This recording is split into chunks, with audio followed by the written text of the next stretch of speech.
Olá, amigo, tudo bem? Vamos falar sobre um assunto muito importante relacionado ao corpo governante. O corpo governante é um profeta verdadeiro ou falso? Nós vamos observar o que eles dizem na sua literatura. E você vai tirar a sua conclusão. O corpo governante afirma que sua organização é dirigida pelo Espírito Santo e recebe orientação angélica. Isso mesmo. Eles dizem que são dirigidos pelo Espírito Santo e recebem orientação angélica. Mas onde é que está essa informação? Então vamos ver aqui a sentinela de 1º de janeiro de 1974, página 18. Diz assim: considere também que só a organização de Jeová em toda a terra é dirigida pelo Espírito Santo ou força ativa de Deus. Então note, aqui eles dizem que são dirigidos pelo Espírito Santo de Deus, ou força ativa, de Deus. Continua, conforme declarou o apóstolo Paulo, porque é a nós que Deus as tem revelado por intermédio de seu Espírito, pois o Espírito pesquisa todas as coisas, até mesmo as coisas profundas de Deus. Jesus Cristo louvou seu Pai celestial por ter escondido estas coisas dos sábios e dos intelectuais, mas as ter revelado aos pequeninos. Quanto aos verdadeiros cristãos, apreciam associar-se com a única organização na terra que compreende as coisas profundas de Deus. Então note que eles dizem que são guiados pelo Espírito Santo, e aqui diz que eles são orientados, assim como o apóstolo Paulo, que diz que somos revelados por intermédio do seu Espírito. Então eles dizem que são revelados pelo Espírito Santo. E eles dizem que as palavras que Jesus disse, que Deus escondeu as palavras dos sábios e intelectuais e revelou aos pequeninos, se aplica a eles. Portanto, o corpo governante afirma que recebe direção do Espírito Santo. E também eles dizem que são guiados pelos anjos. Nessa mesma revista Sentinela, 1º de janeiro de 1974, página 21, diz assim: o mesmo Espírito Santo e a mesma direção angélica ainda influem nas atividades de pregação dos ministros cristãos, ou seja, das testemunhas de Jeová. Quanto se deve apreciar ser influenciado pelo Espírito Santo de Deus e ter orientação angélica, ao se levar o nome do Altíssimo e se declarar os propósitos e os louvores dele como uma das testemunhas cristãs de Jeová. Então aqui nessa revista eles afirmam que recebem direção do Espírito Santo, são guiados pelo Espírito Santo e recebem direção angélica.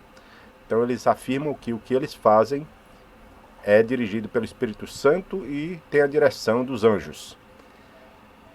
Também no livro Vindicação, volume 3, na página 250, eles afirmam que os anjos, eles revelam as coisas para eles.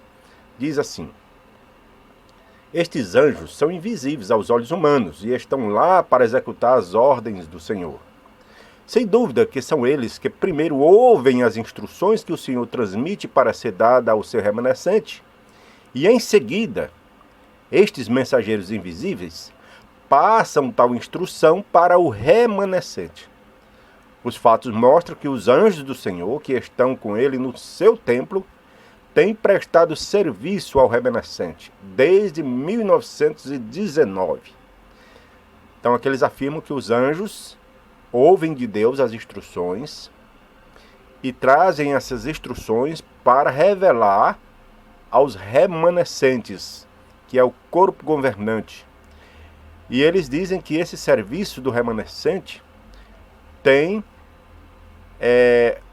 sido guiado desde 1919. Ou seja, eles dizem que desde 1919 recebem orientação do Espírito Santo e dos anjos. São guiados pelos anjos. Os anjos recebem orientação de Deus e revela para eles. É o que diz esse livro Vindicação, volume 3, página 250, em inglês. Então, O corpo governante, ele afirma que é profeta de Jeová. Sim, eles dizem isso. Na revista Sentinela de 1º de outubro de 1972, na página 581 e 584, eles afirmam que são profeta de Jeová para os nossos dias. E eles ainda dizem na página 584, sim, em breve terá de vir o tempo em que as nações terão de saber que houve realmente um profeta de Jeová no seu meio. Então eles afirmam que eles são profeta e que em breve as pessoas vão saber que esse profeta é o corpo governante das testemunhas de Jeová. Então veja que devido aos erros de predição, o corpo governante foi forçado a reconhecer que não são inspirados pelo Espírito Santo. Então eles foram forçados a dizer que não recebem revelação de Deus. E eles afirmam que podem cometer erro. Sim. Então, devido aos erros, às falsas predições e muitos falsos ensinamentos, eles foram forçados a reconhecer que não recebem inspiração do Espírito Santo e nem recebem revelação de Deus, dos anjos. Então veja o que diz aqui essa sentinela, 1º de setembro de 1979, página 23. Diz assim, é preciso observar que este escravo fiel e discreto nunca foi inspirado, nunca foi perfeito. Então veja, eles mesmos agora dizem que eles nunca foram inspirados, nunca foram perfeitos. Então eles não recebem orientação do Espírito Santo, não são guiados pelo Espírito Santo e nem pelos anjos. Também na revista A Sentinela, 15 de agosto de 1981, página 19, eles dizem: é verdade que os irmãos que preparam estas publicações não são infalíveis. Seus escritos não são inspirados, assim como eram os de Paulo e de outros escritores bíblicos. Então eles admitem que o que eles escrevem não é inspirado pelo Espírito Santo. Eles não recebem a orientação do Espírito Santo. Não são guiados pelo Espírito Santo. E eles cometem erros devido a não serem guiados e nem inspirados pelo Espírito Santo. E ainda diz mais, na Sentinela de 1º de setembro de 1981, na página 29. Diz assim, o escravo não é divinamente inspirado. E em vista das limitações humanas, às vezes pode haver um entendimento incompleto ou incorreto de algum assunto, que precisa ser corrigido mais tarde. Então eles reconhecem que não são divinamente inspirados. É por isso que eles fazem muitas falsas predições e cometem muitos erros. Também a revista Sentinela de fevereiro de 2017, na página 26, é dito: o corpo governante não recebe revelações da parte de Deus, nem é perfeito. Por isso, ele pode cometer erros ao explicar assuntos da Bíblia ou ao dar orientações. Então aqui eles reconhecem de vez: olha, nós não recebemos revelação da parte de Deus, nós não somos perfeitos, por isso nós cometemos erro ao explicar algum assunto da Bíblia. Por isso que já mudamos mais de 300 vezes nossos ensinos, por isso que nós fizemos várias falsas previsões, como a previsão de que o fim aconteceria em 1914, que o fim aconteceria em 1925, que o fim aconteceria em 1975, que o fim aconteceria antes de terminar a geração de 1914, que o fim aconteceria antes de terminar o século XX. Sim, fizemos isso porque nós não recebemos revelação da parte de Deus, nós não somos perfeitos, por isso nós cometemos erros. Então, quando eles são chamados de falsos profetas, então eles se defendem, dizendo assim: as testemunhas de Jeová, devido ao seu anseio pela segunda vinda de Jesus, sugeriram datas que se mostraram incorretas, por isso há quem as chame de falso profeta. No entanto, nunca nesses casos presumiram que suas predições eram feitas no nome de Jeová. Nunca disseram: estas são as palavras de Jeová. É o que diz a Despertar, em 22 de março de 93, página 4. Ora, se as predições não foram feitas em nome de Jeová, foram feitas em nome de quem? Com base em que eles fizeram as predições? Eles foram apoiados por quem ao fazer essas predições? Eles representam a quem quando fazem as predições? Então, se eles não fazem em nome de Jeová, eles fazem em nome de outro Deus. Também eles dizem, na revista Sentinela, de janeiro de 1883, página 425. A Sentinela, publicação oficial das Testemunhas de Jeová, já diz: não temos o dom da profecia. Então, se não tem o dom da profecia, por que fica marcando datas para o fim? Né? Devia não marcar. A Sentinela de 15 de dezembro de 1896, na página 306, também diz: nem desejamos que os nossos escritos sejam reverenciados ou considerados infalíveis. Então, se não são infalíveis os escritos do corpo governante, por que quem não aceita os ensinamentos que eles fornecem para a organização são desassociados? Por que eles não aceitam que alguém conteste os seus ensinos? Porque quando alguém discorda de algum ensinamento, é logo colocado para fora, é desassociado, e aquela pessoa fica sem poder falar com os parentes, com os amigos. Também a Sentinela de 1947, na página 135, diz assim, de setembro, diz assim: a Sentinela diz também que terem alguns o Espírito de Jeová não significa que os que servem agora como testemunho de Jeová são inspirados. Não significa que os escritos nesta revista Sentinela são inspirados e infalíveis e sem erros. Ora, se eles têm o Espírito de Jeová, como é que o Espírito de Jeová vai inspirar eles a escrever coisas erradas? Aí ele diz: não significa que os escritos nesta revista, a Sentinela, são inspirados, infalíveis e sem erros. Então eles não têm direção do Espírito Santo, eles não são guiados pelo Espírito Santo. Porque se o Espírito Santo guiasse eles realmente, assim como guiou os profetas, como guiou Paulo, eles não iam, de maneira nenhuma, cometer erros, escrever falsas profecias, falsas predições, falsos ensinos. Então, se eles fazem isso, é porque realmente eles não são inspirados pelo Espírito Santo. Também a revista Sentinela de 15 de agosto de 1950, página 263, foi dito: a Sentinela não se diz inspirada em suas pronunciações, nem é dogmática. Então, se não é inspirada, não é dogmática, como eu já disse, porque então, quando alguém discorda de algum ensino, é desassociado, é ostracizado. Se não são inspirados, nem é dogmático, como é que então eles obrigam as pessoas a aceitar a interpretação do corpo governante nos ensinos atuais? E também na revista Sentinela 15 de agosto de 81, página 19, foi dito: os irmãos que preparam essas publicações não são infalíveis. Seus escritos não são inspirados, assim como eram os de Paulo e de outros escritores bíblicos. E assim, às vezes, tornou-se necessário corrigir conceitos, conforme o entendimento se tornou mais claro. Então, aqui eles reconhecem claramente que o que eles escrevem não é inspirado, assim como foi os escritos de Paulo, né, e de outros servos de Deus. Então, eles reconhecem que os escritos deles não têm nenhuma inspiração do Espírito Santo. São apenas da sua própria cabeça, da sua própria mente, da sua própria sabedoria. Não tem nada a ver com o Espírito Santo de Deus. E também eles concluem dizendo, na revista Despertai 22 de março de 93, página 3 e 4. Alguns fazem predições espetaculares do fim do mundo para atrair atenção e adeptos, mas outros convencem-se sinceramente de que suas proclamações são verídicas. Enunciam expectativas à base de sua própria interpretação de algum texto bíblico ou acontecimento físico. Não alegam que suas predições sejam revelações diretas de Jeová e que, nesse sentido, profetizaram em nome de Jeová.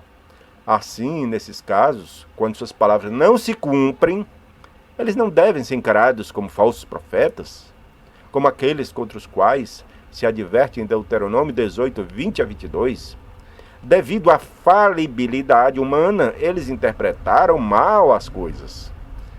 Então, mais uma vez, se eles fazem interpretação que não são guiadas pelo Espírito Santo, se eles fazem estudos que não são guiados pelo Espírito Santo. Por que que eles obrigam as pessoas a aceitar esses ensinos?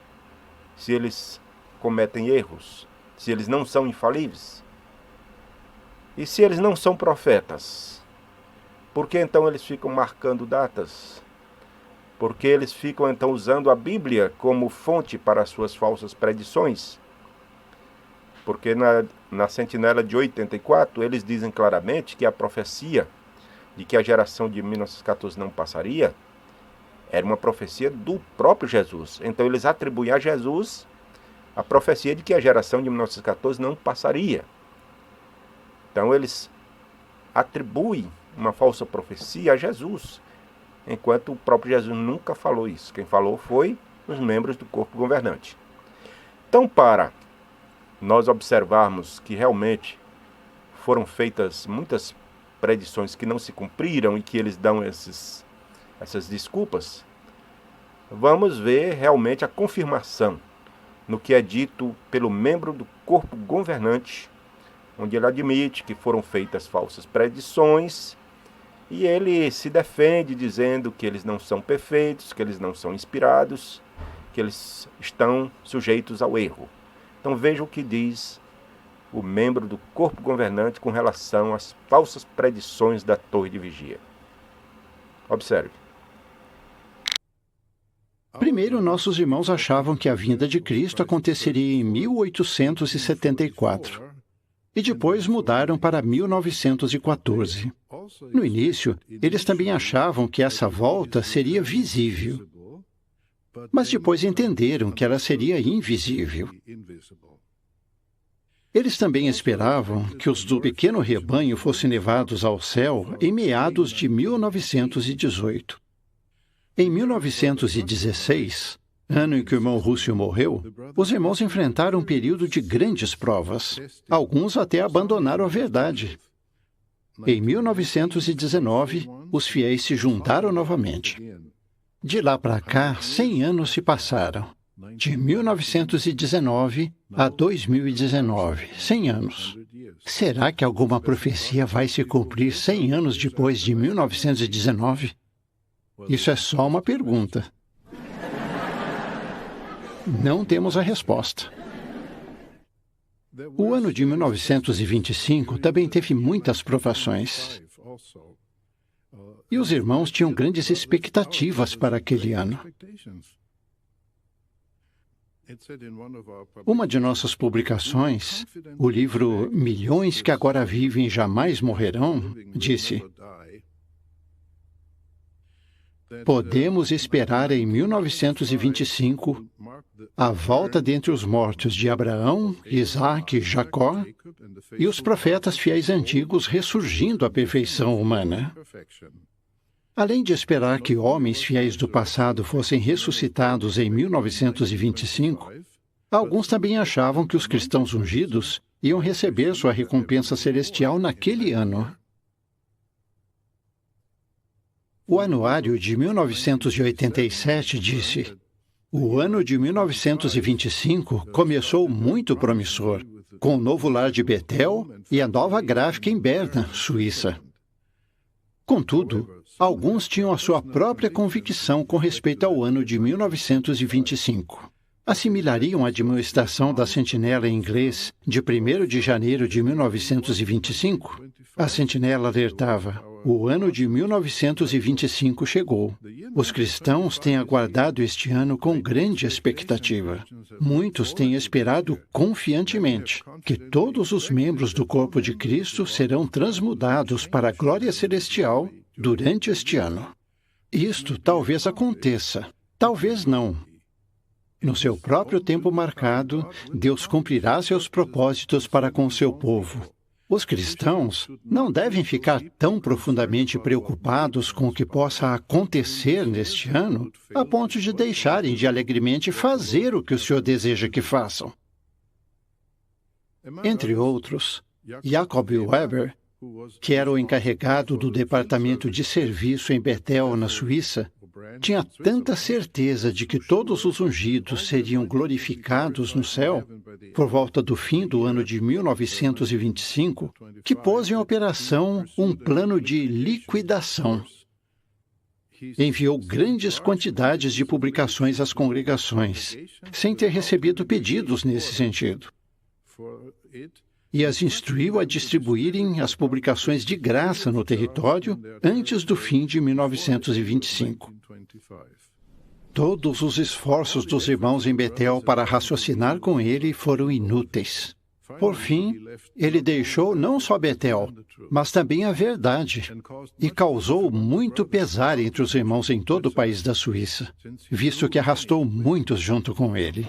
Algumas congregações foram reduzidas a menos da metade do que eram. E quais eram as expectativas para 1975, 50 anos depois? A Sentinela de 15 de setembro de 1980 disse o seguinte sobre isso: nos tempos modernos, tal avidez, embora elogiável em si mesma, tem levado a tentativas de fixar datas para a desejada libertação do sofrimento e das dificuldades, que são o quinhão das pessoas em toda a Terra. Quando foi publicado o livro Vida Eterna na Liberdade dos Filhos de Deus, e seus comentários sobre quão apropriado seria se o reinado milenar de Cristo fosse paralelo ao 7º milênio da existência do homem, criou-se muita expectativa sobre o ano de 1975. Fizeram-se naquele tempo e depois declarações que enfatizavam que se tratava apenas de uma possibilidade. Infelizmente, porém, a Sentinela continua: ao lado de tal informação acauteladora, publicaram-se outras declarações que davam a entender que tal cumprimento da esperança, até aquele ano, 1975, era mais uma probabilidade do que mera possibilidade. Lamenta-se, a Sentinela admite, que estas últimas declarações, pelo visto, tenham ofuscado as acauteladoras e tenham contribuído para o aumento de uma expectativa já criada. A Sentinela, no seu número de 15 de janeiro de 1977, comentou que não era aconselhável fixarmos a vista em determinada data, dizendo: caso alguém tenha ficado desapontado por não seguir esse raciocínio, deve agora concentrar-se em reajustar seu ponto de vista. Por não ter sido a palavra de Deus que falhou, ou enganou e lhe causou desapontamento, mas sim seu próprio entendimento baseado em premissas erradas. Ao dizer alguém, a Sentinela incluiu todos os desapontados entre as testemunhas de Jeová. Portanto, inclusive os que tinham que ver com a publicação da informação, que contribuiu para criar as esperanças que giravam em torno daquela data.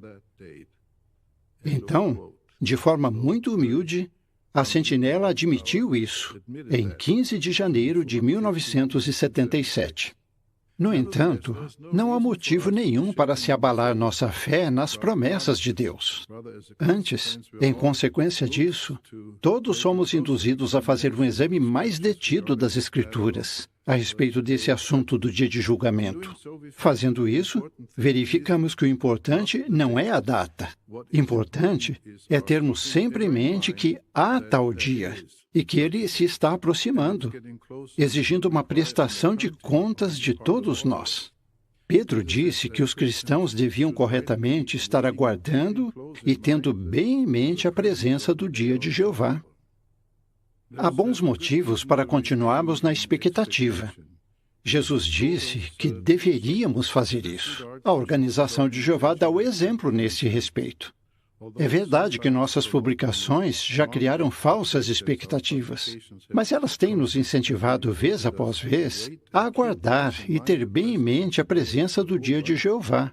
A história mostra que a cronologia de 1914 é falsa, clara as origens do ocultismo. Portanto, todas as outras datas baseadas nela também são falsas.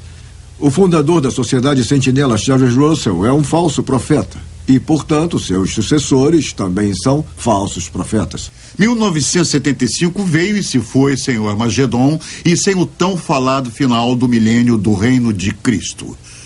Todos seriam destruídos, a não ser que fossem testemunhas de Jeová. Como a Sociedade Sentinela lidou com esse embaraço? Como de costume, a sociedade culpou seus membros pela falha da profecia, como fizeram no passado. O presidente Nathan North não interferiu quando o vice-presidente Fred Franz tentou encobrir a falha. Ele começou negando. Franz admitiu algum desapontamento por um lado, mas por outro se recusou a admitir sua culpa em marcar a data. Ele disse que não tinha sido específico, mas foi.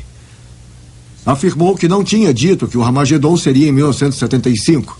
Disse que poderia ser. Mas quem frequentava as assembleias sabia do contrário. Muito mais foi dito do que foi escrito. Então, 1975 foi um grande desapontamento. Fred Franz continuou negando sua responsabilidade por 1975. Eu consegui conversar com Fred Franz numa entrevista pelo telefone. Falei para ele que as negativas dele tinham vida curta. Afinal, ele tinha sido bastante específico sobre 1975 nas publicações. E li para ele algumas frases. Disse para ele que foi por isso que muitas testemunhas de Jeová largaram tudo por 1975. Foi Franz que os forçou a acreditar que em 75 tudo acabaria. Ele se perdeu em suas palavras. Suas antigas afirmações o condenavam. Ele era um falso profeta. E eu disse isso a ele.